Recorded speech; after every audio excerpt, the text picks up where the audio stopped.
berdiri. Mari kita memulai peribadatan kita pada hari ini. Hari ini kita masuki Minggu Biasa ke-22. Untuk itu, mari kita nyatakan syukur kita atas kasih dan kemurahan Tuhan yang senantiasa menyertai dan memelihara kehidupan kita dengan menyanyikan Kidung Jemaat nomor 10 bait 1 dan 2, Pujilah Tuhan Sang Raja.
Jemaat yang terkasih di dalam Tuhan Yesus Kristus, mari pada Minggu Biasa ke-22 ini kita khususkan dengan pengakuan bahwa Tuhan yang menciptakan langit dan bumi adalah sumber pertolongan kita.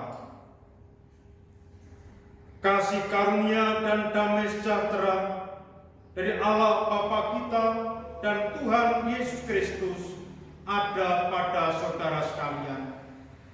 Amin.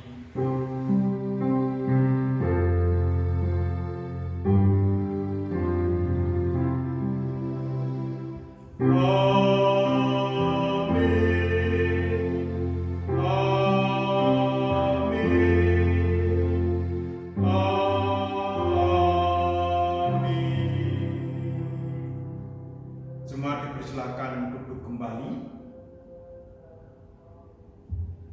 Jemaat yang dikasihi oleh Tuhan Yesus Kristus dan yang mengasihi Tuhan Yesus, di hari perayaan Minggu Biasa ke-22 ini, Allah yang telah memanggil dan memilih kita sebagai umat yang dikuduskan dan dikasihinya, supaya tetap teguh beriman kepada Tuhan Yesus Kristus serta memiliki keberanian untuk berkarya sebagai pengikut Kristus di tengah dunia ini, meskipun harus menghadapi berbagai tantangan dan kesulitan, bahkan penderitaan.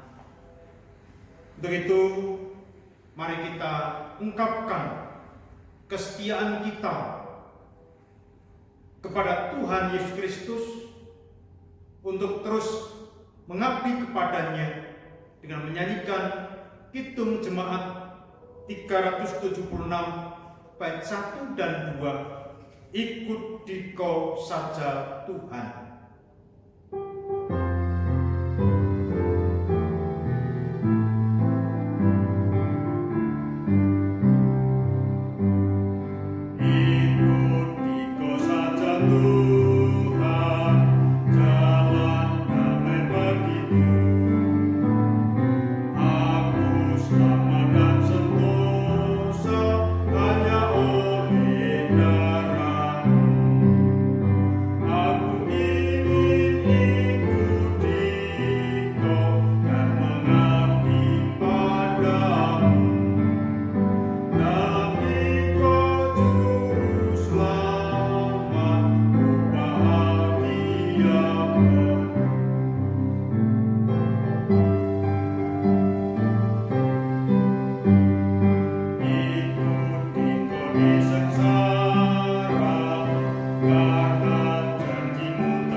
Tuhan Yesus Kristus, sekali lagi hidup kita didasari oleh cinta kasih dari Tuhan Yesus Kristus.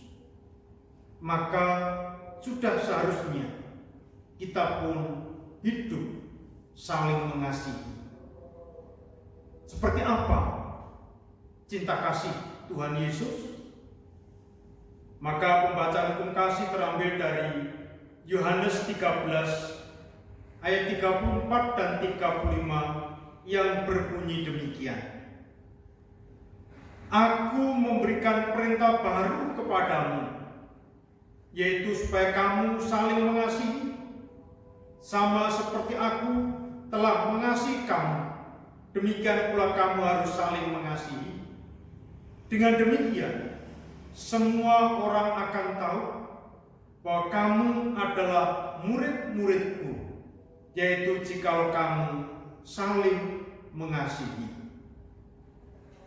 Dengan bercermin pada perintah Tuhan Yesus tentang hidup saling mengasihi ini, nyata sekali dosa kita, yaitu bahwa kita belum dapat melaksanakan hukum kasih ini dengan selengkapnya dan seutuhnya.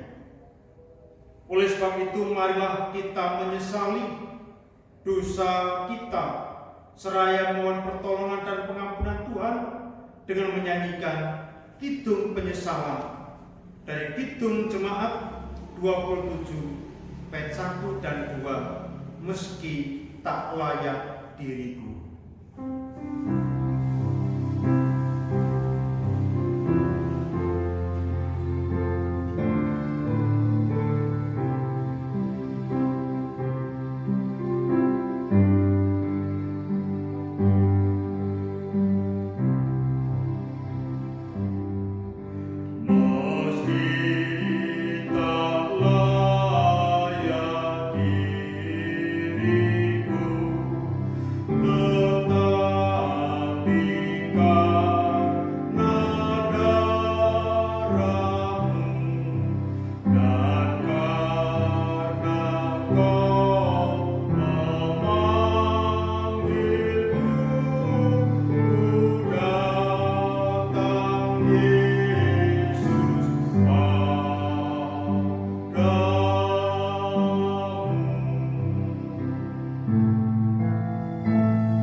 Jemaat kemudian bangkit berdiri. Kita terima berita anugerah dan petunjuk hidup baru dari Tuhan. Tuhan adalah penyayang dan pengasih, panjang sabar dan berlimpah kasih setia. Ia tidak segera menghukum umatnya yang melakukan dosa dan pelanggaran, tetapi Ia menghendaki supaya umatnya bertobat. Dan bagi setiap orang yang bertobat, Tuhan berkenan menganugerahkan pengampunan. Hal itu dinyatakan dalam berita anugerah dan petunjuk hidup baru. Adapun berita anugerah seperti dalam Filipi 2 ayat 5-11. Hendaklah kamu dalam hidupmu bersama menaruh pikiran dan perasaan yang terdapat juga dalam Kristus Yesus, yang walaupun dalam rupa Allah tidak menganggap kesetaraan dengan Allah itu sebagai milik yang harus dipertahankan, melainkan telah mengosongkan dan mengambil rupa seorang hamba dan menjadi sama dengan manusia. Dan dalam keadaan sebagai manusia, ia telah merendahkan dirinya dan taat sampai mati, bahkan sampai mati di kayu salib. Itulah sebabnya Allah sangat meninggikan dia dan mengaruniakan kepadanya nama di atas segala nama, supaya dalam nama Yesus bertekuk lutut segala yang ada di langit dan yang ada di atas bumi dan yang ada di bawah bumi, dan segala lidah mengaku Yesus Kristus adalah Tuhan, bagi kemuliaan Allah Bapa. Dan petunjuk hidup baru terambil dari Filipi 1 ayat 27 sampai 30. Hanya hendaklah hidupmu berpadanan dengan Injil Kristus, supaya apabila aku datang aku melihat, dan apabila aku tidak datang aku mendengar, bahwa kamu teguh berdiri dalam satu roh dan sehati jiwa, berjuang untuk iman yang timbul dari berita Injil, dengan tiada digentarkan sedikit pun oleh lawanmu. Bagi mereka semuanya itu adalah tanda kebinasaan, tetapi bagi kamu tanda keselamatan. Dan itu datangnya dari Allah, sebab kepada kamu dikaruniakan bukan saja untuk percaya pada Kristus, melainkan juga untuk menderita untuk Dia, dalam pergumulan yang sama seperti yang dahulu kamu lihat padaku dan yang sekarang kamu dengar tentang aku. Demikianlah berita anugerah dan petunjuk hidup baru dari Tuhan. Oleh karena itu, mari berita anugerah dan petunjuk hidup baru ini kita tanggapi dengan menyanyikan Kidung Kesanggupan, Kidung Jemaat 387 bait 1 dan 2. Ku heran Allah mau memberi.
Mari kita nyatakan rasa syukur atas pemeliharaan Tuhan dalam kehidupan kita melalui kita mengaturkan persembahan.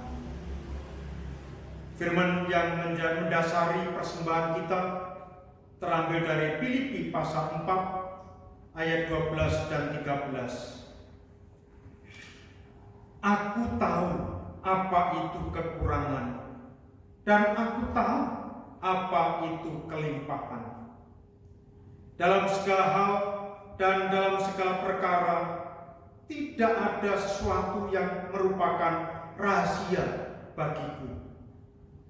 Baik dalam hal kenyang maupun dalam hal kelaparan, baik dalam hal kelimpahan maupun dalam hal kekurangan. Segala perkara dapat kutanggung di dalam Dia yang memberi kekuatan kepadaku. Jalannya kantong persembahan atau ungkapan syukur kita iringi dengan menyanyikan Kidung Jemaat 364 bait 1 dan 2, berserah kepada Yesus.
Mari Bapak Ibu, saudara-saudara terkasih, kita menyerahkan persembahan kita kepada Tuhan dalam doa dan kita siapkan hati untuk mendengarkan pewartaan firman Tuhan, dan mohon bimbingan Roh Kudus saya layankan.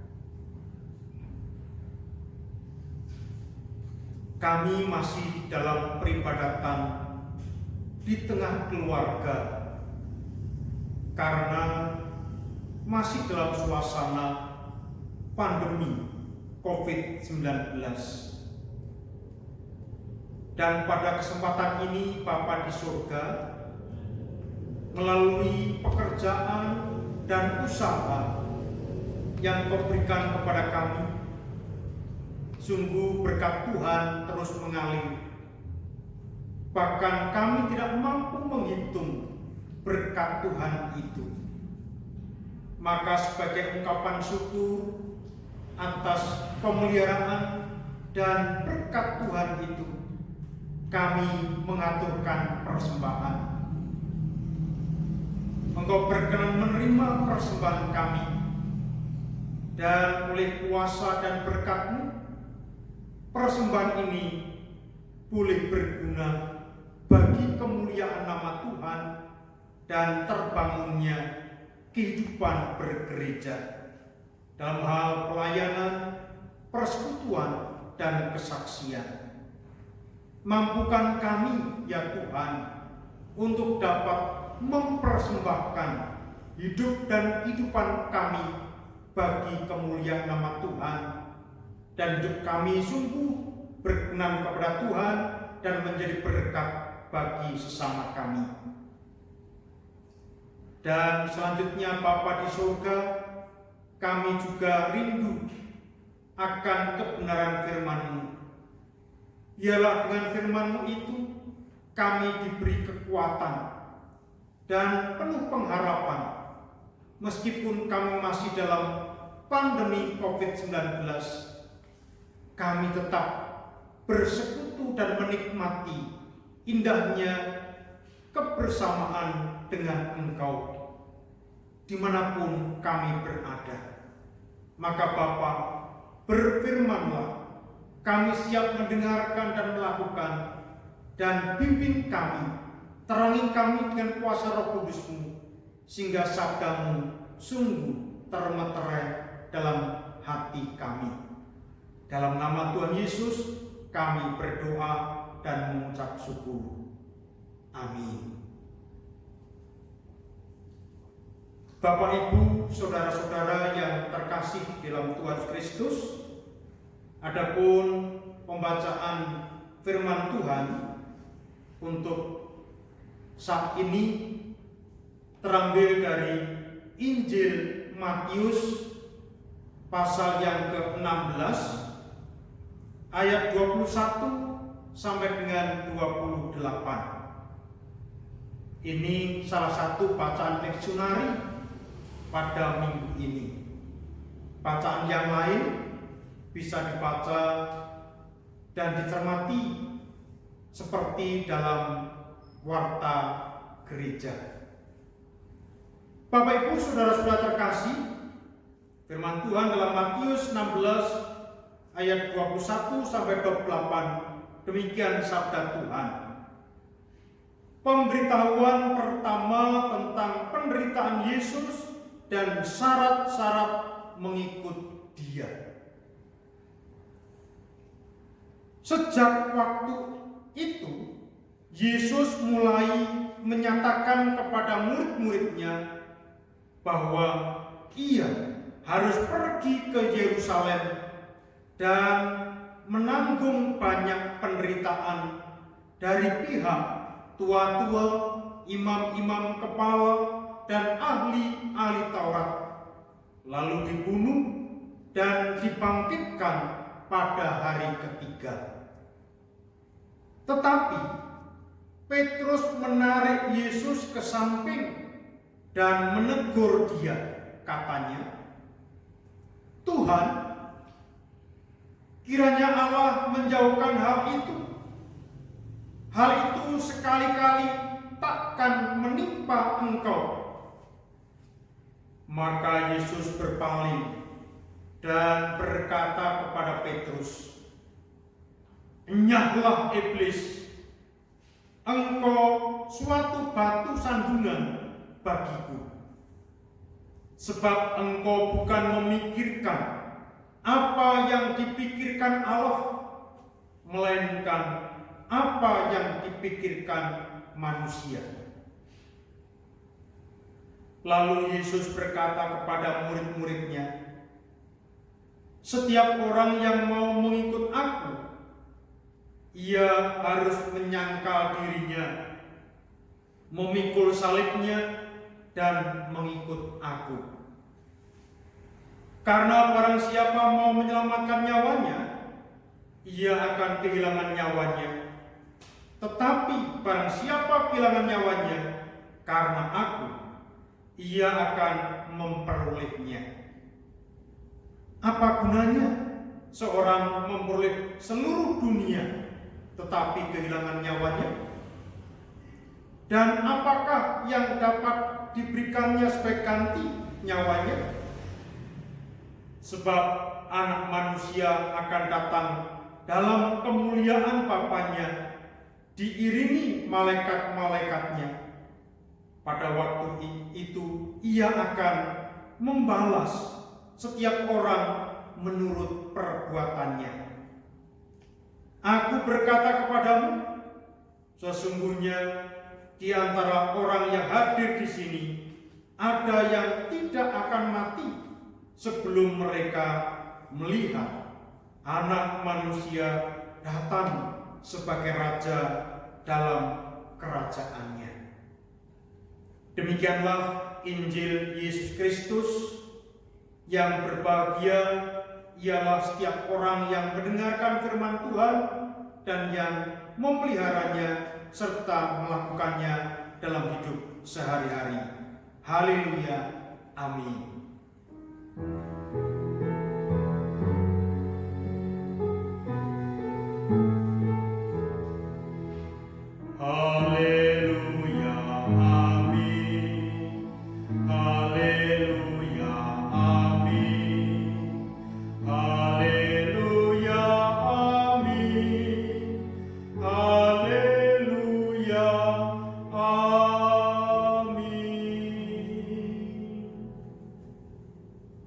Selamat pagi, Salam, Bapak Ibu, saudara-saudara yang terkasih di dalam Tuhan Yesus Kristus.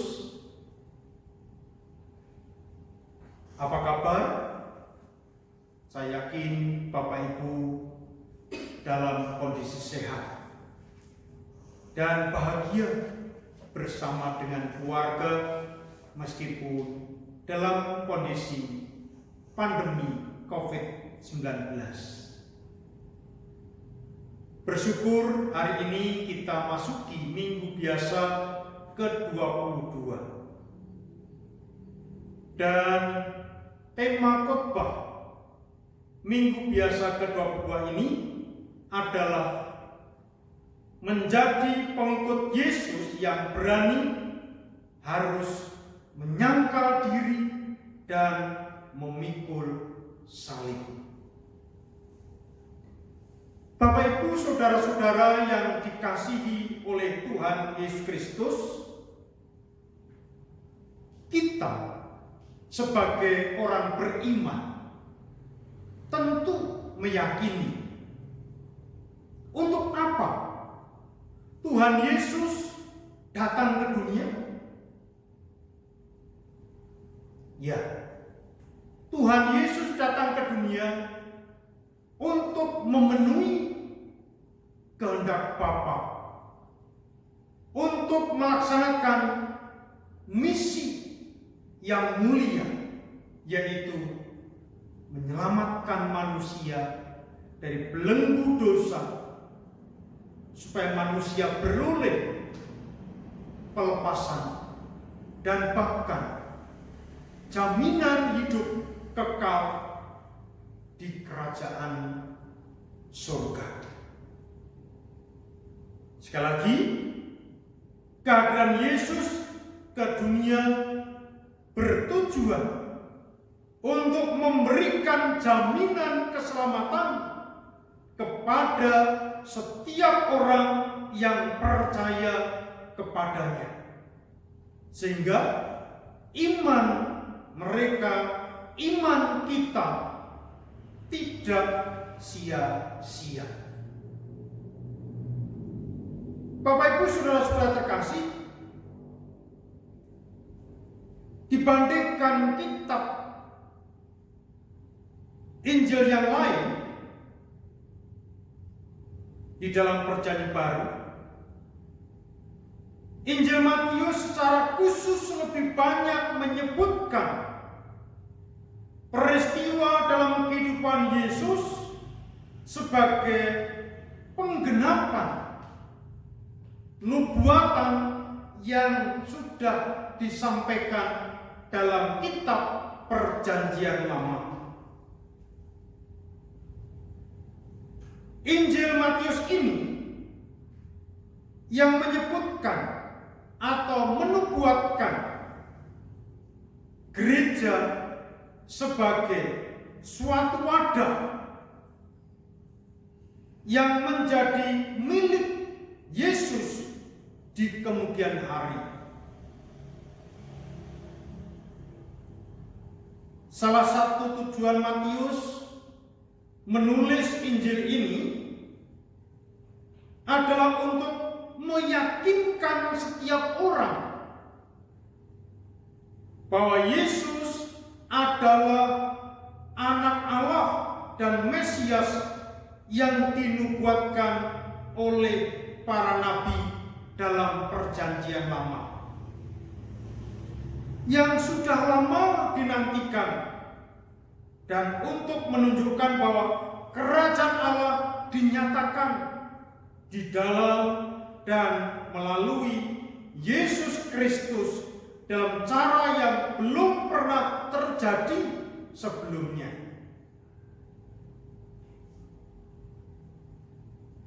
Matius juga mengisahkan bahwa hampir semua orang Israel menolak Yesus dan kerajaannya. Mereka tidak mau percaya karena ia datang sebagai Mesias yang rohani dan bukan sebagai Mesias yang politis.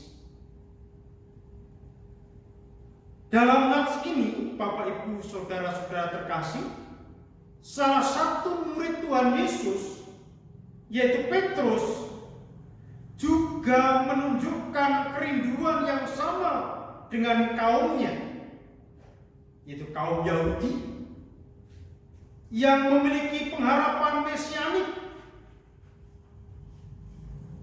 yang sanggup memulihkan kerajaan Israel dan mengakhiri kekuasaan Romawi.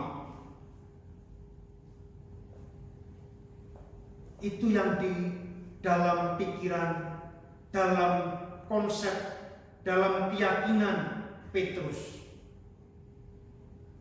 Mesias yang datang itu Mesias yang nantinya akan membebaskan kaumnya, yaitu kaum Yahudi, dari penjajahan Romawi. Nah, Bapak Ibu Saudara-saudaraku yang terkasih, kita perhatikan di ayat 21 bahwa dalam ayat 21 ini dimulai dengan kata sejak waktu itu. Apa maksudnya? Maksudnya sejak pengakuan Petrus yang minggu kemarin sudah kita bahas tentang pengakuan Petrus, yaitu bahwa Yesus adalah Mesias, anak Allah yang hidup, seperti dalam Matius 16 ayat 16, yang sudah memiliki pengenalan dan akan keakrabannya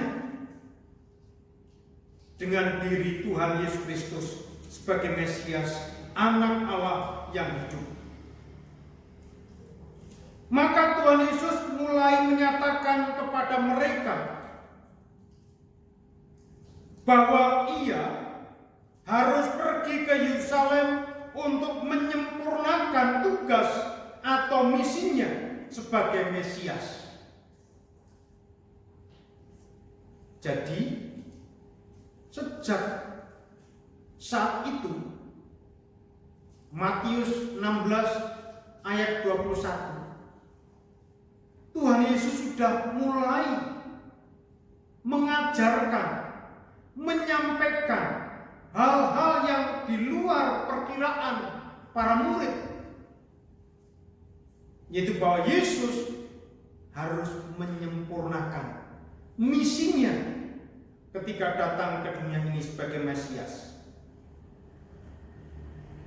Dan inilah kali pertama Tuhan Tuhan Yesus dengan jelas mengungkapkan tentang penderitaan yang akan dihadapinya serta syarat-syarat untuk mengikut Dia.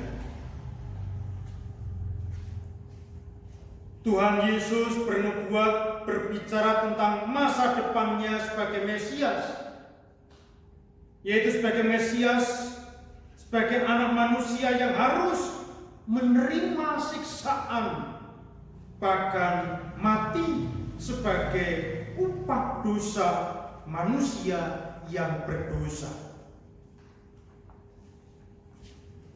Ini pertama kali Tuhan Yesus dengan jelas mengatakan bahwa perjalanan pelayanannya kepada para muridnya, bahwa anak manusia harus menderita dan bahkan mati.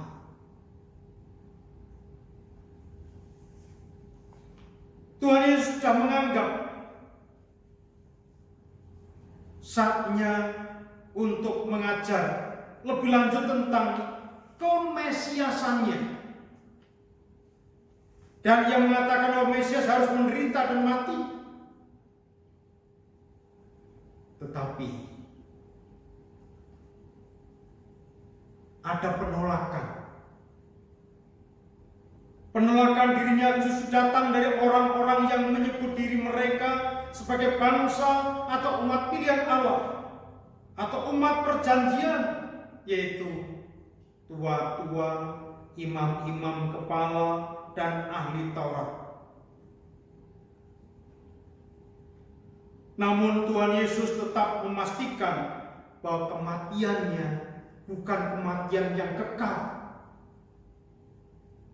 tetapi kematiannya adalah kematian untuk kemudian bangkit kembali pada hari yang ketiga. Saudara-saudara yang terkasih dalam Tuhan Kristus, apa yang Tuhan Yesus ajarkan dalam ayat 21 itu kontras sekali dengan konsep kepercayaan murid-murid tentang Mesias. Salah satunya adalah Petrus, sehingga menimbulkan reaksi dari para murid. Sekali lagi, terkhususnya adalah Petrus. Petrus tidak dapat menyembunyikan keterkejutannya. Bahkan dia sampai menarik Tuhan Yesus ke samping agar Tuhan Yesus tidak melanjutkan perkataannya kepada murid-muridnya. Apa yang dikatakan Petrus? Tuhan, kiranya Allah menjauhkan hal itu. Hal itu sekali-kali takkan menimpa engkau. Itu yang diucapkan Petrus. Petrus tidak dapat menerima ucapan Tuhan Yesus sebagai gurunya yang memiliki kuasa, yang telah disaksikan sendiri, di mana Yesus telah membuat berbagai mukjizat, menyembuhkan orang sakit, meredakan angin ribut, memberi makan 5.000 orang lebih, dan segala masalah berat dapat diselesaikannya. Maka Petrus tidak mau gurunya menerima penderitaan, apalagi kematian.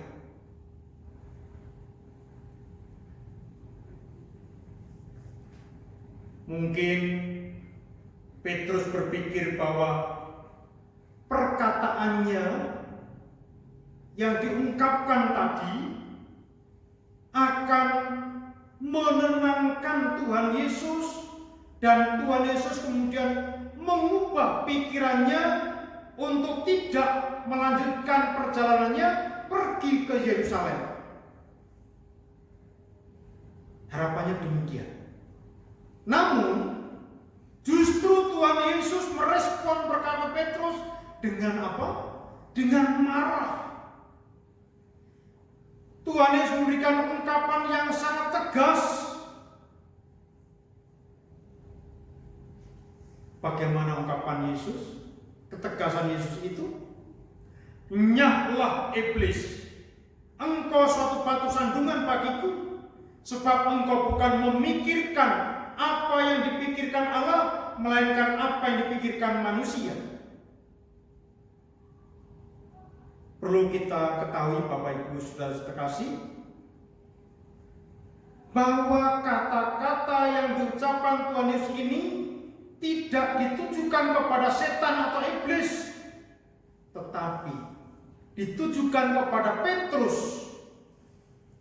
Karena Tuhan Yesus sedang berbicara dengan Petrus pada ayat 23. Kata engkau, dalam tanda kutip, engkau, dalam ayat ini jelas sekali menunjukkan bahwa Tuhan Yesus berbicara kepada Petrus. Petrus yang pada perikop sebelumnya telah disebut sebagai batu karang.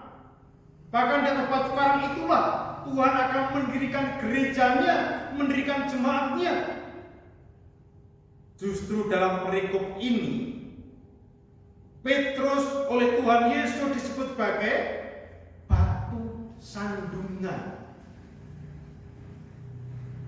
Mengapa demikian? Karena Petrus hanya mengandalkan pada pikirannya dan berusaha mengarahkan Tuhan seturut dengan konsep berpikirnya Petrus.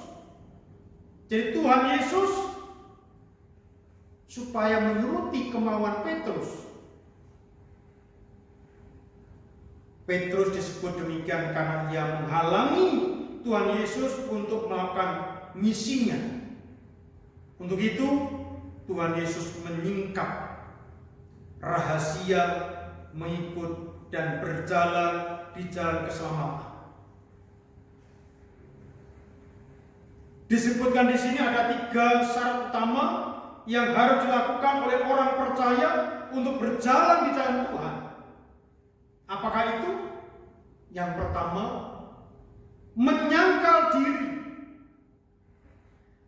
Menyangkal diri berarti melupakan kepentingan sendiri atau egoisme dan ada penyerahan diri sepenuhnya kepada Tuhan. Menjadi murid berarti mau mempertaruhkan seluruh yang ada padanya dan bersedia untuk menanggalkan haknya untuk mengorbankan diri dan mempersembahkan hidup hanya untuk Tuhan Yesus. Ini berarti bahwa kita tidak lagi berusaha mencari hal-hal yang menyenangkan diri sendiri atau yang mengenakkan diri kita sendiri, tetapi sebaliknya kita akan mencari hal-hal yang menyenangkan hati Tuhan. Penyangkalan diri berarti sebuah sikap yang diwujudkan dalam sebuah tekad, keinginan, komitmen, keberanian, dan integritas untuk berserah kepada Tuhan Yesus. Itu yang pertama. Yang kedua, memikul salib.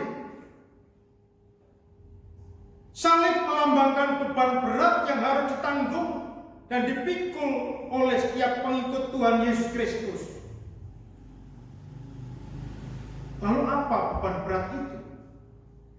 Beban berat yang harus dipikul misalnya penderitaan, kematian, kehinaan,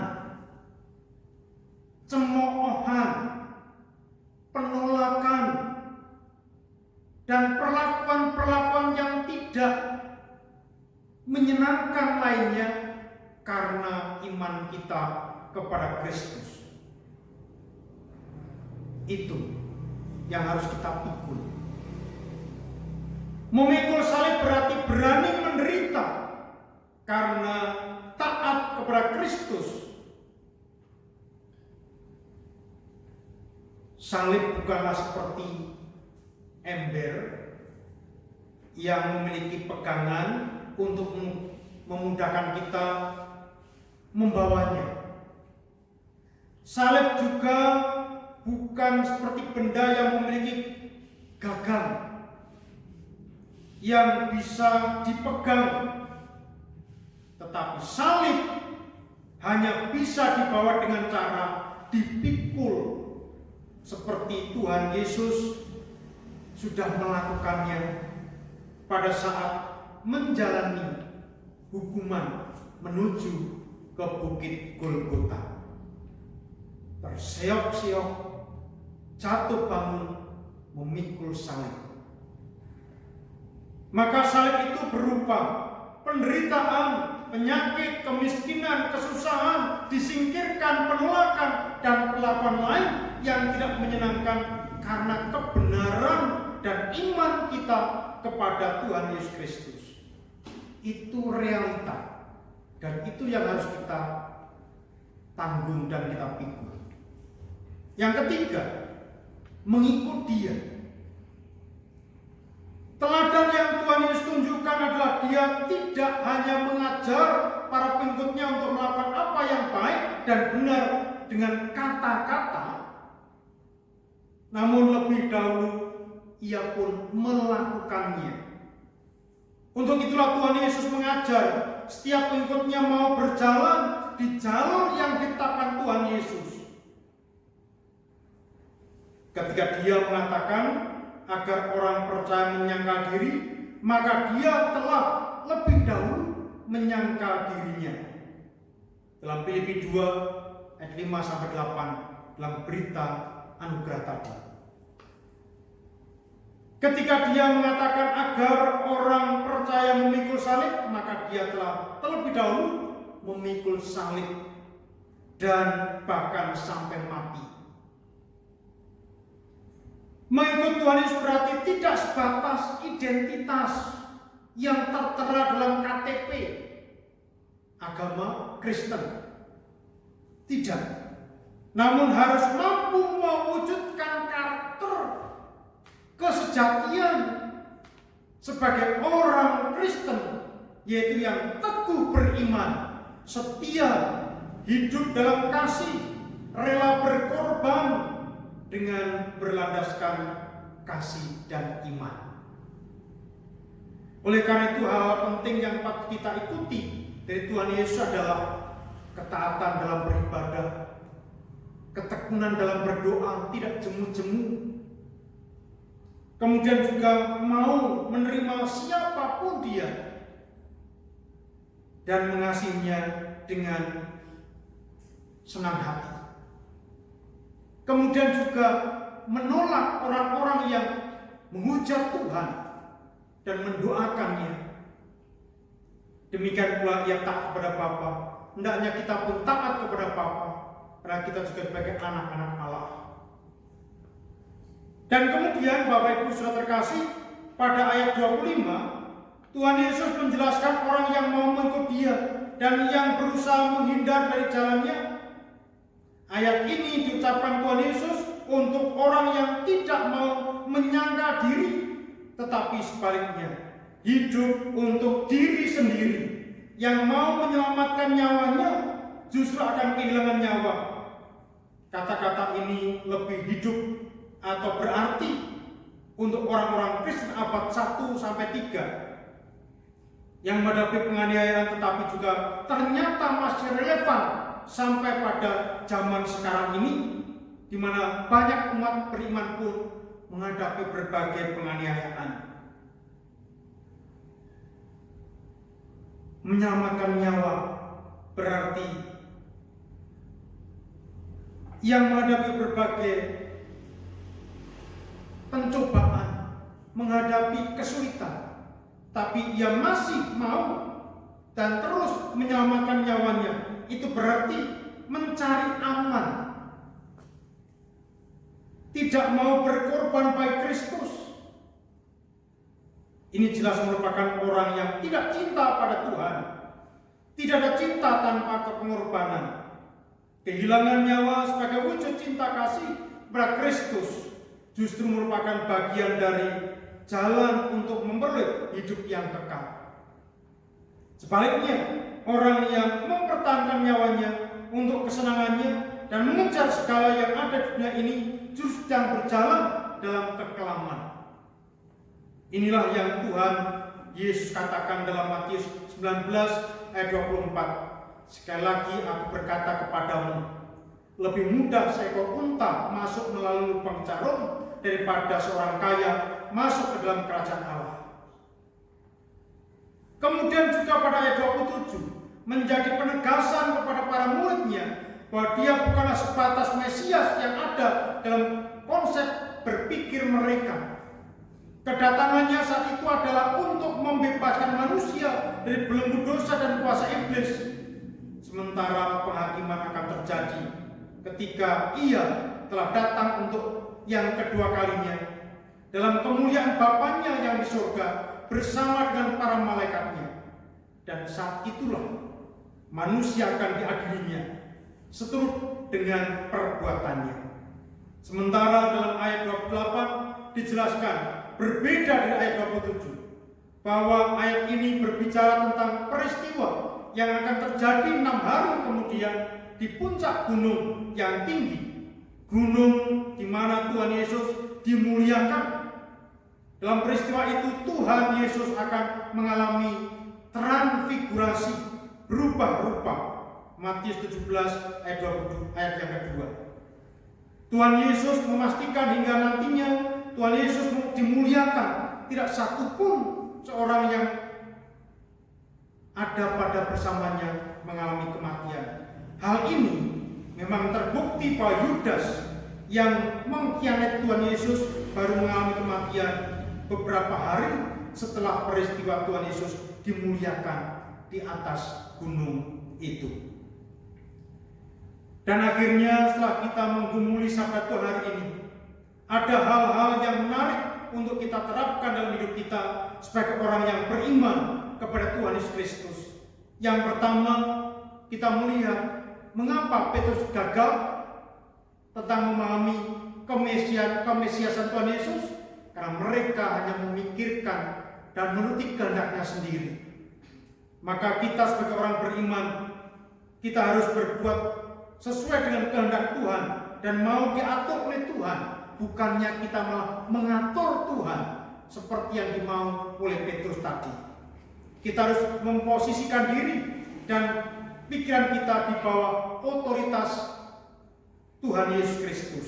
Yang kedua, perikop ini menetapkan ada 3 syarat utama untuk berjalan di jalan Tuhan, yaitu menyangkal diri, memikul salib, dan mengikut Dia. Ketika hal ini ditunjukkan dengan siap menerima konsekuensi untuk mengikut Tuhan Yesus bagi siapapun.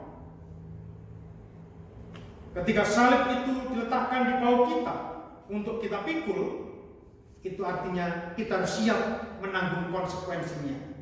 Mengikut yang dimaksud adalah tetap secara terus-menerus yang hidup dalam diri seorang murid hanyalah perintah Tuhan Yesus, mentaati apapun yang menjadi kehendak Tuhan. Dan yang ketiga, sebagai orang percaya kita harus memiliki prinsip dan komitmen yang jelas sehingga kita mampu mengambil keputusan yang jelas seperti yang tertulis dalam Kidung Jemaat 375. Ketika kita sudah ambil keputusan mengikut Tuhan Yesus, penderitaan apapun itu harus kita hadapi, karena itu konsekuensinya. Maka ketika mengikut Tuhan Yesus menjadi keputusan kita, maka itulah komitmen yang benar harus kita hadapi. Siaplah menyangkal diri, pikulah salib dan mengikut Dia. Maka yang berjalan di jalan Tuhan akan mendapat hidup yang dijanjikannya dalam kerajaannya. Tuhan Yesus memberkati. Amin. Mari kita masuk dalam saat ini, kita merenungkan firman Tuhan ini.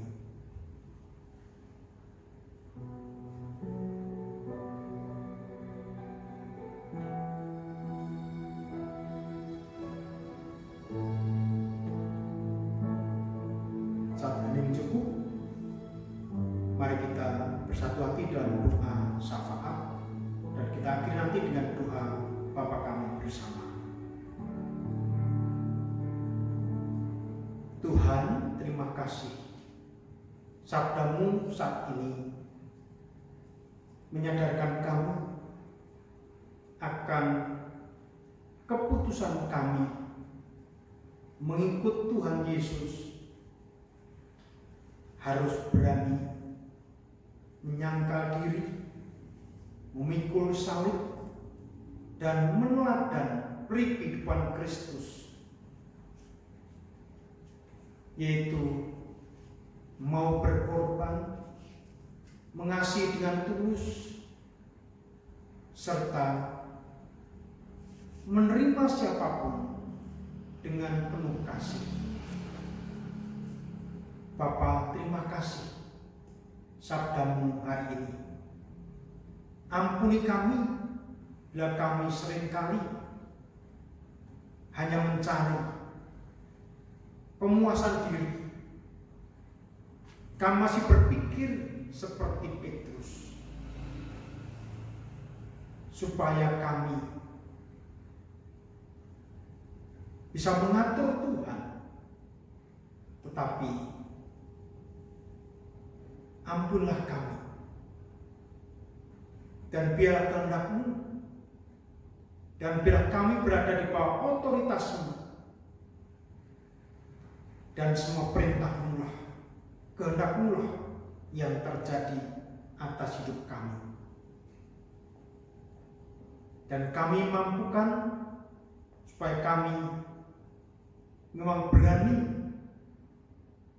berkarya di tengah dunia ini, meskipun banyak resiko, dan kami tak memegang teguh iman dan kesetiaan kami kepada Tuhan Yesus Kristus. Bapa, selanjutnya kami juga berdoa untuk jemaat-Mu di GKJ Harus hari ini. Tuhan, terus tumbuhkan semangat, kekompakan, dan kerjasama, sehingga kami tetap menjadi umat-Mu yang mampu menjadi berkat bagi sesama, dan kami terus berpegang teguh beriman kepada Kristus sebagai Tuhan dan Juru Selamat kami. Maka kami pun berdoa untuk saudara kami yang berulang tahun dalam 1 minggu ini.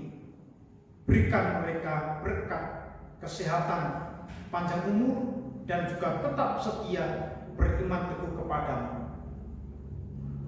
Kami juga berdoa untuk saudara kami yang sakit, dimanapun mereka berada. Berikan mereka kekuatan dan keberserahan diri kepadamu, serta penghiburan melalui orang-orang yang hadir yang ada di sekitarnya, sehingga akan memulihkan kondisi dan kekuatannya. Demikian pula kami berdoa untuk anak-anak yang masih belajar. Tuhan terus berikan semangat meskipun harus belajar jarak jauh karena pandemi COVID-19 ini. Demikian pula kami berdoa yang menyelesaikan tugas akhir, berikan mereka semangat supaya menjadi tanggung jawab dapat terselesaikan dengan baik. Yang sudah selesai studi dan mencari pekerjaan, Tuhan juga memberi berkat pekerjaan sesuai kemampuannya. Yang sudah waktunya membangun keluarga, Tuhan juga memberkati dengan pasangan yang sepadan. Bapa di surga, kami juga berdoa untuk setiap keluarga Kristen milik Tuhan. Tuhan terus menjagai dan memberikan mereka kemampuan merawat kehidupan berkeluarganya dengan didasari cinta kasih, dan memberikan berkat kecukupan melalui pekerjaan dan usahanya. Demikian Tuhan, kami berdoa untuk pelayanan yang dilakukan oleh jemaat-Mu tempat ini. Tuhan memberkati para majelis, pengurus komisi, dan panitia, sehingga kami semua boleh turut serta dalam pekerjaan yang Tuhan percayakan kepada kami dalam membangun kehidupan bergereja. Kami juga berdoa untuk bangsa dan negara kami Indonesia, Tuhan terus taruh hikmat bagi para pemimpin kami. Berikan mereka kemampuan dan juga tanggung jawab dalam menata pemerintahan ini dari berbagai lini dan bidang, sehingga Indonesia menjadi negara yang makmur dan sejahtera. Terlebih lagi dalam situasi saat ini, pandemi COVID-19, mampukan para pemimpin kami, demikian pula para medis, sebagai ujung tombak pemberantasan penghentian penyebaran COVID-19. Berikan mereka perlindungan, keamanan, dan juga kesanggupan untuk menolong orang-orang yang terpapar COVID-19, hingga Indonesia kembali dipulihkan dalam kondisi aman dan sehat. Tuhan, kami akan berdoa seperti yang diajarkan Tuhan Yesus demikian. Bapa kami yang di surga, dikuduskanlah namamu, datanglah kerajaan-Mu, jadilah kehendak-Mu di bumi seperti di surga. Berikanlah kami pada hari ini makanan kami yang secukupnya, dan ampunilah kami akan kesalahan kami, seperti kami juga mengampuni orang yang bersalah kepada kami. Dan janganlah bawa kami dalam pencobaan, tetapi lepaskanlah kami daripada yang jahat. Karena Engkau yang mempunyai kerajaan dan kuasa dan kemuliaan sampai selama-lamanya. Amin. Bapak Ibu, saudara-saudara terkasih, kami undang bangkit berdiri. Mari kita mengungkapkan pengakuan iman kita. Aku percaya kepada Allah Bapa yang Maha Kuasa, kait langit dan bumi, dan kepada Yesus Kristus, Anak yang tunggal Tuhan kita, yang dikandung daripada Roh Kudus, lahir dari anak darah Maria, yang menderita di pemerintahan Pontius Pilatus, disalibkan, mati dan dikuburkan, turun ke dalam kerajaan maut. Pada hari yang ketiga bangkit pula dari antara orang mati, naik ke surga, duduk sebelah kanan Allah Bapa yang Maha Kuasa, dan akan datang dari sana untuk menghakimi orang yang hidup dan yang mati. Aku percaya kepada Roh Kudus, gereja yang kudus dan am, persekutuan orang kudus, pengampunan dosa, kebangkitan daging, dan hidup yang kekal. Amin. Mari kita pujikan pujian pemutusan. Kita nyanyikan Kidung Jemaat 370, bait 1 saja. Ku mau berjalan dengan juru selamat.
Tuhan memberkati saudara dan melindungi saudara.